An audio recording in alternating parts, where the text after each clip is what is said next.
ზუგდიდის მე-13 საარჩევნო უბანზე დღეს დეტანოზმა გიორგი ჯგუშიამ სხვა ამომრჩეველებთან ერთად საკუთარი არჩევანი გააკეთა.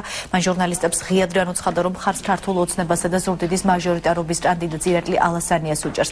დეტანოზე გიორგი ჯგუშია ერთ-ერთი იმ სასულიერო პირთაგანია, რომელმაც ციხის სკანდალური კადრების გავრცელების შემდეგ განაცხადა, რომ მოძღვრებს თავად პატიმრებისგან ჰქონდათ ციხეებში წამების შესახებ ინფორმაცია, მაგრამ ამაზე საუბრისგან ამ დრომდე თავს იკავებდნენ. დღეს საარჩევნო უბანზე მისულმა მოძღვრმა მედიას განუცხადა, რომ ხმარ ქვეყანაში სასიკეთო ცვლილებებს მისცა.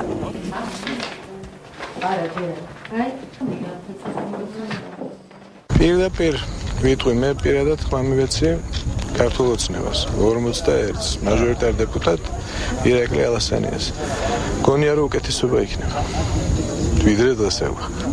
ძალიან მარტივია დღევანდელ დღეებში ესეთი პლაკატები რო გამოაქვთ. არა ძალადობას, არა სიცრუეს და არა სიყალბეს და არა ისეთ გზომას, რომ გონია რომ საქართველოს შენია და სხვისი არავისი.